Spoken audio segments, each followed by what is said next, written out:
तो वहीं supreme court ने गुरुवार को कर्नाटक के हिजाब विवाद का मामला बड़ी बेंच को भेज दिया। सुप्रीम कोर्ट में जस्टिस हेमंत गुप्ता और जस्टिस सुधांशु धूलिया ने 10 दिनों तक हिजाब मामले पर सुनवाई की।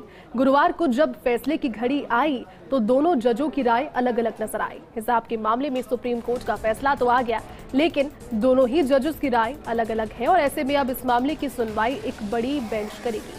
देखिए, आज सुबह जब ये जानकारी और तस्वीरें भी लगातार दिखा रहे थे, न्यूज भी आपको दिखा रहे थे, जिसमें आज का दिन निर्णायक हो सकता था, लेकिन जब इस बेंच में मौजूद दोनों ही जजेस की अलग अलग राय सामने आई और जो स्टेट ऑफ जजमेंट था वो अलग रहा, एक मत नहीं रहा, तो उसके बाद में निर्णय ये लिया गया कि एक बड़ी बेंच को इस मामले को भेजा जाएगा। उसके बाद में जो अगली सुनवाई है और अगली जो पूरी कार्यवाही है वो बड़ी बेंच के द्वारा ही सामने आएगी।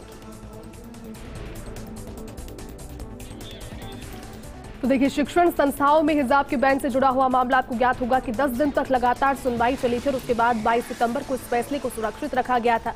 लेकिन आज जब फैसले पर सुनवाई, माफ कीजिएगा, जो फैसला था उसको, जिस फैसले को सुरक्षित रखा गया था, वो फैसला जब सभी के सामने आना था तो दोनों ही जजेस जो कि इस बेंच में मौजूद थे उनके अलग अलग फैसलों के चलते बड़ी बेंच में इसे ट्रांसफर अब किया गया। दो जजेस का भी अभी डिसीजन आया है, तो 2 से ज़्यादा का बेंच, चाहे 3 हो या 5 हो, चीफ जस्टिस कॉन्स्टिट्यूट करेंगे। एडमिनिस्ट्रेटिव साइड पे वो ऑर्डर लिया जाएगा चीफ जस्टिस द्वारा कि वो ये अब मैटर किस बेंच के सामने लगाया जाएगा। जितनी बहस अभी इस बेंच के सामने हुई थी वो सारी बहस फिर दोहराई जाएगी, क्योंकि मैटर जो है नए सिरे से बहस किया जाएगा नए बेंच के सामने। When the judges sat only, they said we have taken divergent views. Justice Gupta, who is the senior and the presiding judge, straight away said that. Then he read out his 11 questions which he had framed in his judgment, and he said each of those 11 questions he has decided against the petitioners.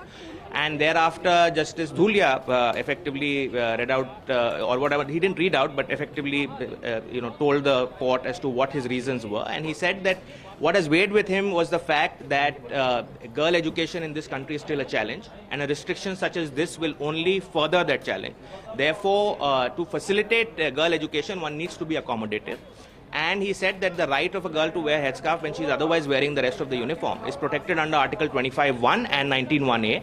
And he pointed out that the whole approach of the High Court in going down the essential religious practice route to determine was possibly not correct, because that was not necessary to decide whether this was essential religious practice or not. And on principles of constitution independent of the essential religious practice, this is a matter which needed to be decided, and that's the way he has gone. देखिए, आज का जो ये fractured mandate है, verdict है, इस verdict में के बाद दोनों जजेज ने इस मैटर को लार्ज ऑनरेबल चीफ जस्टिस के बेंच में भेजा है टू कॉन्स्टिट्यूट एप्रोप्रिएट बेंच। अब ऑनरेबल चीफ जस्टिस जो बेंच बनाएंगे वो 3 जजेज बेंच होगी या 5 जजेज बेंच होगी, ये उनका प्रेरोगेटिव है। लेकिन अब हमें इंतजार करना चाहिए कि जो नई बेंच आएगी उसके समक्ष पूरी सुनवाई होगी फिर से, और नई बेंच का जो फैसला होगा उसी फैसले से हाईकोर्ट का जजमेंट प्रभावित होगा।